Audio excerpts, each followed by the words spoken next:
O que vai falar do Flamengo? Tomou de 4-1 do Fluminense na final carioca, 4-0 do Bragantino, 3-0 do Atlético Paranaense, 3-0 do Atlético Mineiro, 3-0 do Cuiabá, perdeu para o Alcas, empatou com o Nublense, foi eliminado pelo Olímpia.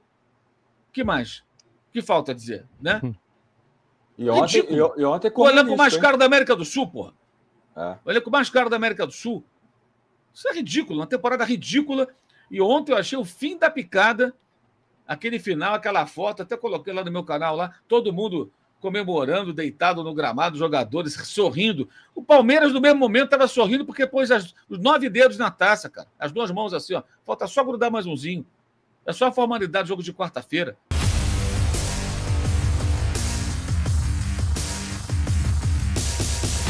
Salve, nação! Saudações rubro-negras! Separei aqui um corte especial do canal S1 Live. Cara, é o seguinte, vou trazer aqui este corte do Mauro César, fazendo um balanço, uma análise do que é este Flamengo, do que foi este Flamengo nessa temporada, neste Campeonato Brasileiro, principalmente. Então assista o vídeo até o final. Tá bacana as análises aqui com o Mauro César, com o André Rocha, com Alan Abimadi, canal S1 Live, link na descrição. Como créditos, inscreva-se lá. Canal parceiro aqui do canal Marcos Fla React. Inscreva-se lá. Valeu, galera. Link na descrição. Vamos ver então o que o Mauro César falou? Vamos lá pro vídeo, simbora. A gente vai chegar no começo da conversa. O Tite, quando chega no Flamengo, fez sentido falar que era a meta, a vaga na Libertadores. Só que as oportunidades se ofereceram e o Flamengo conseguiu tomar 3 gols em 10 minutos de um Grêmio sem Soares. Exatamente. Perder para o Santos num jogo que era para defender um ponto naquela altura por conta daquela expulsão toda do Gerson. Né? Não tinha o Marcos Leonardo e a expulsão ela foi rigorosa, mas o Gerson muito ingênuo, né? Para dizer o mínimo. Né? Ele meteu o braço no pescoço do adversário com esses caras que fazem o apito e o VAR no Brasil. É o que eu falo sempre, você tem o direito de sair na rua com um relógio caro às 4 da manhã, mas não é aconselhável. De repente você vai ser, alguém vai te ganhar.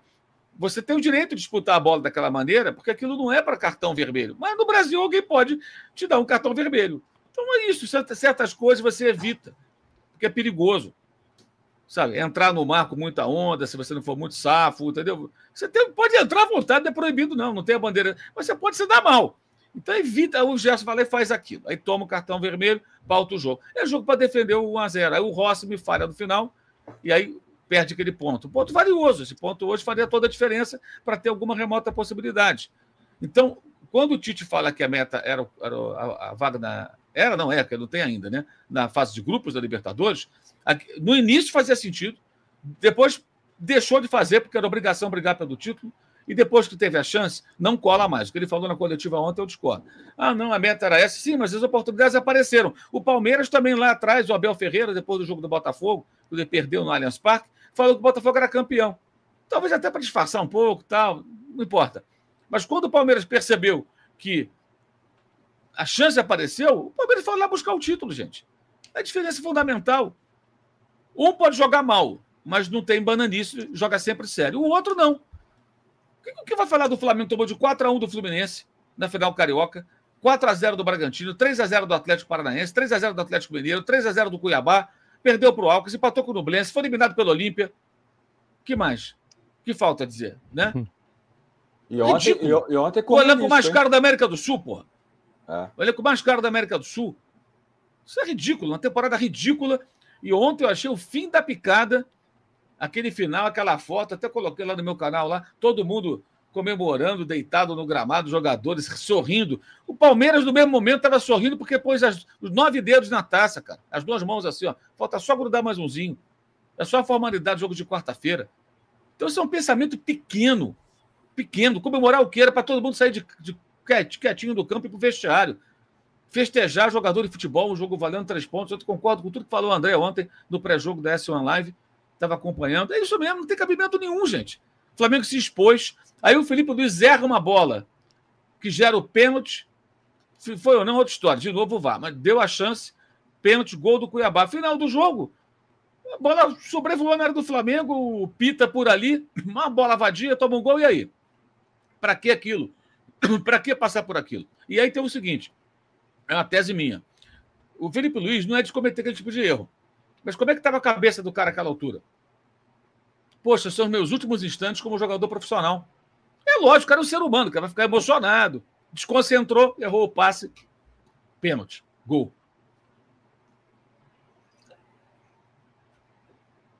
Poderia ter tido prejuízo maior, né? Porque... Bom dia a todos aí no chat. Vamos chegando, vamos dando like. Se não for inscrito, tá chegando aqui por causa do Mauro, se inscreve, que o Mauro tá aqui segunda e quinta, e a gente aqui também todo dia às 11 horas da manhã, vamos estar com live. Inscreva-se lá, galera. Link na descrição, canal S1 Live. Vamos dar essa força aí pros caras. Quinta-feira tem novidade, então vamos ficar ligado aqui na S1 Live, que vale a pena. Então, ganhou, né? E aí, para muita gente, se acoberta toda essa questão, né? Ah, ganhou, porra. Eu vou dizer o seguinte, eu não assim, o Mauro também reconheceu isso e foi um fato no jogo, tem que reconhecer.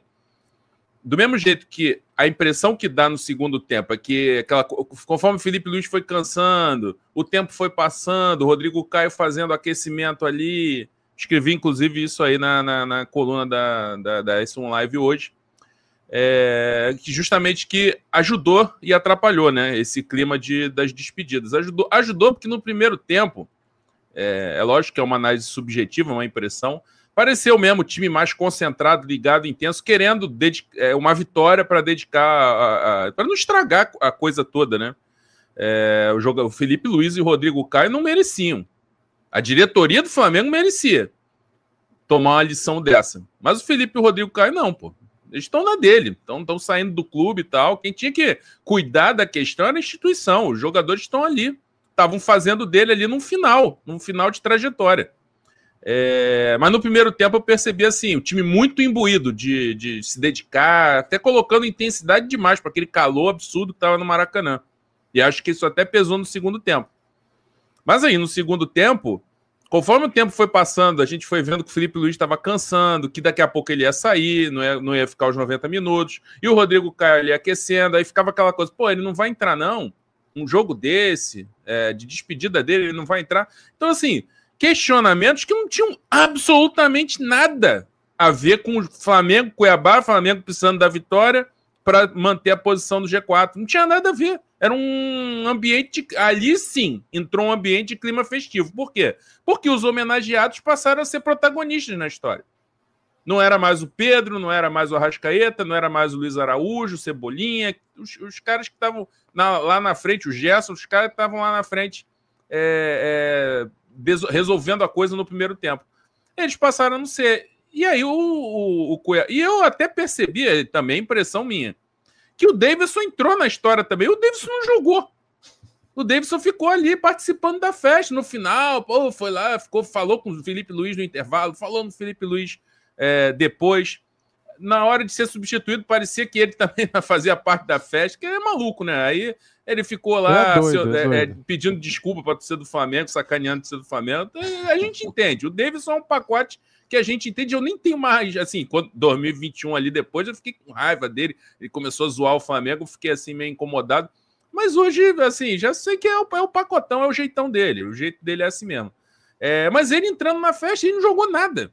Só que aí o Antônio Oliveira começou a fazer as substituições e o time começou a competir, né? Começou a jogar, rondar a área do Flamengo, aproveitar aquele momento ali de desconcentração. Teve o pênalti, né? O pênalti que o árbitro deu, né? Do Pulgar em cima do Ranieri, que não foi. Mas ali já foi um aviso, né? Que o negócio, que uma bola vadia, como o Mauro falou, poderia punir o Flamengo. Acabou saindo aquele pênalti, que para mim aquilo não é pênalti. Mas, enfim, dane-se. Foi um vacilo do Felipe Luiz, como o Mauro lembrou bem. E acabou saindo o gol ali e poderia ter saído o empate. Não teria sido absurdo nenhum ali no final ter saído o empate, porque o time caiu muito o rendimento e ficou muito distraído, desconcentrado. Isso tudo por quê? Porque a instituição, Alan, criou essa situação para o Flamengo.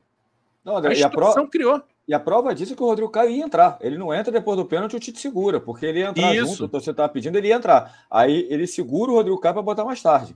Bem lembrado, ainda teve isso. Quer dizer, então a instituição interferiu nesse jogo desde o início. Aí vai com que o Mauro... Porra, agora que eu não lembro se o Mauro falou isso aqui agora ou no vídeo do canal dele que eu vi 10 minutos antes de entrar no ar. Mas, de qualquer forma, ele falou, né, que o Tite escalou, foi no vídeo lá, não foi aqui não. O Tite escalou o Felipe Luiz pela cabeça dele, a impressão que dá é que não. A impressão que dá, ainda mais braçadeira de capitão e tal, a impressão é que não. É que realmente... Mas, vamos analisar aqui. O Ayrton Lucas estava pendurado. Se ele sai de titular e leva o terceiro amarelo, não enfrentaria o São Paulo. Então, foi bom, cara. Ele foi contaminado também pela ideia e colocou o Felipe Luiz. O Felipe Luiz até jogou bem, principalmente no primeiro tempo. Mas, gente, a instituição não pode interferir num jogo decisivo para puxar a coisa para baixo. Ele em vez de puxar para cima um Flamengo competitivo, intenso, para vencer e tal, o jogo ser o protagonista, a necessidade de vitória ser o protagonista, não. Protagonista, 2 jogadores que estão se despedindo. E aí eu encerro a minha fala com a minha última frase da coluna de hoje. É impressionante como o Flamengo, esses remanescentes de 2019, eles fazem o Flamengo sempre olhar para o passado e não mirar o futuro. Isso é uma coisa muito séria que o Flamengo tinha que pensar institucionalmente. Ser grato a todos eles, mas tem que olhar para frente. Mirar à frente. Quem pode contribuir com o futuro, que fique e contribua. Quem não pode, que vá embora. Porque fica essa coisa, 2019, o passado, a conquista, o que nós vencemos. O que nós vencemos, o que o Flamengo venceu está na história. O que importa daqui para frente é o que o Flamengo pode vir a vencer. E, inclusive, o que deixou de vencer. Tudo esse ano, inclusive o Campeonato Brasileiro. Só celebração. Parecia que era fechar com chave de ouro um ano que, para mim, eu acho que é um dos mais vexatórios da história do Flamengo. Não sei se estou exagerando. Eu acho que na relação expectativa-realidade ele é, de fato, um dos piores, né? Agora, não é um dos maiores vexames, que o Flamengo já foi quase rebaixado, o Flamengo já foi humilhado de várias formas, em situações bem piores. 2017 foi um ano ridículo, porque em 2016, de forma até surpreendente, o time flertou com a possibilidade de ser campeão. Nem era o plano, mas surgiu a chance e ele lutou, tentou. Ali, em 2016, o Flamengo fez mais do que o esperado. O técnico era o Zé Ricardo, numa situação de emergência. Erraram na contratação do Muricy, que já não era mais técnico, né? O Muricy sai por questão de saúde, o Zé Ricardo vai ficando. Aí houve até uma expectativa, será que está surgindo um bom treinador? Quando veio 2017 foi um desastre. Ele participa de todo o processo de montagem do elenco, contratações, mercado. O Flamengo termina o primeiro turno 18 pontos atrás do Corinthians do Caribe. E a expectativa era do Flamengo brigar pelo título, ficar ali no bloco de cima. Estava lá embaixo. Né? Aí, ao final, o Flamengo ganha essa vaga, conquista essa vaga na Copa Libertadores e tem aquela cena de emoção no Barradão, uma coisa patética, um negócio constrangedor. E o que aconteceu ontem reforça o seguinte: muita coisa que o Landim falou que não existiria na gestão dele, que havia na gestão anterior, está se repetindo. O modo banana continua, só que agora é 2.0, porque é mais caro, né? O modo banana é mais sofisticado. Mas tem a indolência, perde, ninguém liga, está tudo bem, jogadores encastelados, empoderados. A entrevista do Felipe Luiz ontem tem vários sinais importantes, quando ele fala dos outros técnicos. Aí eu vejo assim, o torcedor, eu acho que de uma ingenuidade, não, o Felipe Luiz vai ser... Gente, ele fala que ia montar a equipe com os passas, com o Diego Ribas, Diego Alves, aí fala que ele tem uma ótima relação com o Gabriel. O Gabriel não jogou nada esse ano. Pô, ele é um jogador, ele é um cara inteligente, jogador experiente. Aí cito o Simeone, até coloquei no meu Instagram. Isso é contradição. Você falar que o Simeone é uma referência que mudou a tua vida como jogador, e você compactuar com um time que tira 42 dias de férias. E os jogadores quiseram. Culpa do Landim, culpa do Braz, culpa também de quem estava lá na comissão técnica, que concordou, ainda era o Dorival, né? Também participou, e também, e claro, dos jogadores. Porque um cara muito profissional, o discípulo do Simeone, ia pensar o quê? Peraí, começo do ano, eu tenho um Mundial de Clubes, eu tenho uma Recopa, eu tenho uma Supercopa, além do estadual. Não dá para ter 42 dias de férias. Isso aí me lembra aquela história de quando o Diego Ribas conhece o Jorge Jesus, que ele está viajando com a família e ele tem um problema no voo, o voo é cancelado, algo assim, e ele não chega a tempo de se apresentar. Ele conta essa história, inclusive. Quando ele vai se apresentar ao Português como capitão do time, foi mais ou menos o que aconteceu. Eu posso estar... não está sendo preciso, porque, óbvio, eu não acompanhei. A gente ouviu o relato até do próprio ex-atleta. Ele vai falar com o Jorge Jesus e fala: fica aí. Você fala comigo quando eu chamar. Você, capitão do time? Por que você não estava aqui ontem?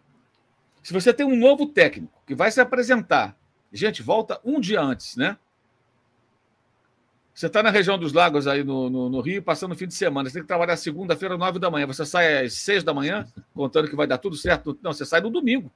Dorme em casa, né? Para quem não conhece o Rio de Janeiro, é uma região de praias, Cabo Frio, Raio do Cabo, Saquarema, etc. E trânsito dos infernos. Dos infernos para voltar, como no litoral aqui de São Paulo, de qualquer outro lugar do Brasil e do mundo. Do mundo não, mas de muitos lugares do mundo. Então você sabe que tem um chefe novo, 9 da manhã, na hora do batente, eu vou estar lá. Não vou dar esse mole de não conseguir. Aí eu chego 2 da tarde ou no dia seguinte. Foi o que aconteceu. Então, assim, 42 dias de férias, sabendo que você tem grandes desafios para eles. Se eles tivessem vencido o Mundial de Clubes, por exemplo, imagina a festa que recebeu o Felipe Luiz hoje. Aí seria muito justa. Não que não tenha sido, mas aí seria muito mais pertinente para ele e para os outros. Esses caras jogaram fora uma oportunidade tremenda profissional, de um ano que poderia ser de muitas conquistas. Jogadores, os técnicos que erraram também em determinados momentos, embora eu acho que eles também são muito vítimas dessa dança das cadeiras, e os dirigentes que patrocinam toda essa bagunça. Aí criaram esse mise-en-scène no domingo para passar uma sensação festiva ao final da temporada. Agenda positiva, Mauro. Agenda positiva. Engana quem é ingênuo. Não engana aqui não, irmão. O Flamengo tinha que estar ontem ganhando o jogo para, pelo menos, chegar na última rodada brigando com o Palmeiras. E o Tite não cola ele falar que a meta era o 4º lugar, porque mudou o plano. Ele mesmo admitiu em dado momento. Não dá para ficar indo e voltando. O plano é o 4º lugar. Ok, concordo. Dependia de tanta coisa. Até eu falava, cara, é um devaneio pensar em título. Tem que acontecer muita coisa. Mira o 4º lugar ali, o 3º lugar, que é o que é razoável. Ok. Eu até falava, é muito factível. O Flamengo estava 3 pontos atrás da zona de classificação. 3 pontos dá para tirar, tem muito jogo. Só que a oportunidade apareceu. O Flamengo virou co-líder, né, Mauro? Virou co-líder, então, empatado com o Palmeiras. Ele liderou em momentos do jogo, da rodada passada. Ele liderou contra o América. Em determinado momento, ele estava em primeiro, quando o Palmeiras estava perdendo para o Fortaleza. O Flamengo foi líder durante alguns minutos. Então, a possibilidade, ela existiu. E se tivesse vencido o Atlético Mineiro, estaria ali junto com o Palmeiras, tendo que vencer o São Paulo e esperando o empate do Palmeiras contra o Cruzeiro. Estaríamos falando de um título aberto, mas perdeu e tomou uns vareio. E o Felipão deitou e rolou em cima do Tite. Então o Tite também não tem essa, não. Ah, não, porque a meta era o 4º. A meta anterior. Essa meta ela se modifica quando a oportunidade aparece. E o elenco mais caro do Brasil não pode vacilar tanto assim. 19 derrotas no ano, gente. Por enquanto, que pode perder mais uma ainda, tem mais um jogo. Isso são números inaceitáveis. E ontem não tinha clima nenhum para a festa. Quando a torcida canta, eu respeito, porque a torcida pode cantar por amor ao clube. E às vezes até uma demonstração de, olha, eu estou cantando pelo Flamengo, eu estou dando uma banana para você. Mas não foi o que aconteceu, não. Está todo mundo alegrinho. O jogador emocionado. Eu acho que o Felipe Luiz é um jogador importante da história do Flamengo. Eu acho que ele merece uma homenagem. O Rodrigo Caio também, um lutador, um rapaz que enfrenta tantas dificuldades. É admirável o esforço que ele faz para jogar futebol. Acho que os 2 rompimentos fazem todo sentido. Um porque para de jogar, e mesmo que não parasse, não teria condições, ele mesmo admite, né? E o outro porque não tem condição física. Infelizmente não dá para ficar a vida inteira esperando uma recuperação que não vem. Então acho que esse rompimento, acho que ele faz todo sentido. Só que esse ano, o calendário, por culpa do Flamengo, ele não ofereceu a chance do jogo festivo. Ano passado, sim, esse ano não, porque já não valia mais nada, o Flamengo já estava na Libertadores, tinha 2 títulos e o campeão estava definido. Então era amistoso o Flamengo e Avaí, o Flamengo ainda conseguiu perder para o Avaí rebaixado, com o time todo desmobilizado. Né? Mas esse ano não havia possibilidade. Ah, então como é que faz? Cara, começa o jogo, escalado ou não, entrega uma placa lá para o Felipe Luiz, para o outro, vai para o banco, discreta e acabou. Acabou. Quer fazer um jogo? Faz o que nem fizeram do Léo Moura. Marcaram um amistoso, não foi? E não teve um jogo do Léo Moura? Faz um amistoso em janeiro, ou fevereiro, ou pega um clássico do Carioca, faz um contrato de curto prazo para o Felipe Luiz, e ele joga. O Rodrigo Caio vai estar em outro clube, infelizmente não vai dar para fazer uma despedida, porque você dá uma placa para ele, homenagem, faz o que for. Agora, ingresso com o rosto do jogador, camisa com o pet do jogador. Que isso, gente? Que porra é essa de festa, gente? Perdendo o Campeonato Brasileiro, pô. Perdendo a chance de ser campeão brasileiro. Tá festejando o quê, cara? Eu não consigo entender. Aí tem torcedor que acha que tá certo. As pessoas pensam, o que esse pessoal tem na cabeça? Eu não entendo, sinceramente não entendo. O Flamengo era para estar hoje fazendo uma caça às bruxas. Especialmente as bruxas mais importantes, que estão lá em cima na escala do poder. Que são os responsáveis por um ano ridículo do Flamengo. Um ano patético. aí terminando com festinha. E o detalhe, não garantiu ainda a vaga na Libertadores. Sim. A chance é grande porque o Botafogo não está ganhando de ninguém. Então, se o Botafogo não vence o Inter em Porto Alegre, o Flamengo até perdendo, ele fica entre os 4. Mas se o Botafogo ganhar, o Flamengo pode ficar fora. O Grêmio vencendo o jogo dele também, contra o Fluminense, pode ficar fora. Ainda não está assegurada a vaga na Libertadores. Então, o que... Assim, eu não dei a palavra mais adequada, sabe? Porque não foi melancólico, foi constrangedor. Acho que é isso, foi constrangedor. Constrangedor, porque um time grande, com o investimento que tem o Flamengo, tem que ter altivez para encarar a derrota, engolir a derrota, admitir os seus próprios erros e tentar não errar mais. Quando você joga para baixo do tapete e faz uma cortina de fumaça, é sinal de que o ano que vem não vai ter grandes mudanças, não. Galera, contra fatos não há argumentos, né? O Flamengo fez um dos piores anos da sua história. Por quê? Nós tínhamos uma expectativa e a nossa realidade foi outra, é outra, né? O Flamengo entrou na temporada 2023 para disputar 7 competições, entre elas Mundial de Clubes, Recopa, Supercopa, todas elas. O Flamengo não ganhou nada, cara. Cara, se o Flamengo tivesse empatado com o Santos ou com o Grêmio, o Flamengo teria um ponto a mais. Este um ponto a mais faria toda a diferença hoje, né? Porque, veja bem, é possível o Palmeiras perder para o Cruzeiro? Lógico que é, cara. Futebol, tudo é possível no futebol. Pode acontecer. Se o Flamengo vence o São Paulo e o Palmeiras perde para o Cruzeiro, o que vai faltar? Saldos de gols, né? Porque a defesa do Flamengo foi ruim e o ataque do Flamengo fez menos gols do que o ataque do Palmeiras. Um ponto de um empate de um jogo que o Flamengo perdeu no Campeonato Brasileiro, desses que eu citei, por exemplo, né? Ou se tivesse vencido o América Mineiro no primeiro turno, ou se tivesse vencido o Goiás, ou se tivesse vencido outro jogo, ou se não tivesse tomado 4-0, ou 3-0, ou 3-0, como foram contra Cuiabá, Atlético Paranaense e Red Bull, 10 gols, cara. O Flamengo tomou nesses 3 jogos. Então, assim, são muitos pontos, muitos detalhes, né, que a gente puxa pela memória e começa a lembrar, cara, se isso tivesse acontecido, o Flamengo seria campeão. Se nas vésperas de jogos de Copas, Copa do Brasil e Libertadores, o Flamengo tivesse vencido alguns jogos, ou tivesse empatado pelo menos, o Flamengo seria campeão, né? Teria essa oportunidade. Porque o Botafogo não quis ser campeão. E o Botafogo hoje é 5º colocado e pode ficar na pré-Libertadores se o Flamengo vencer o próximo jogo e se o Grêmio vencer o seu próximo jogo. O Botafogo vai ficar em 5º lugar, galera. Daí, cara, é problema deles também, né? Valeu, galera, é isso. Trouxe aqui para vocês as análises de Mauro César Pereira, André Rocha, falando do que foi essa temporada do Flamengo, este campeonato do Flamengo, né? Pois é. Lamentável, galera, lamentável. Pelo investimento que temos, por tudo que temos, era para o Flamengo ser campeão de alguma coisa este ano. E não fomos campeões de nada, nem da Taça Guanabara. Lamentável, né? Muito bem, dito isso, muito obrigado a todos. Estou aqui para isso, para trazer para você tudo que a imprensa fala do Mengão, tá bom? Deixa o like, se inscreva aqui no nosso canal e ative o sininho e inscreva-se lá no canal S1 Live. Saudações rubro-negras. Fui!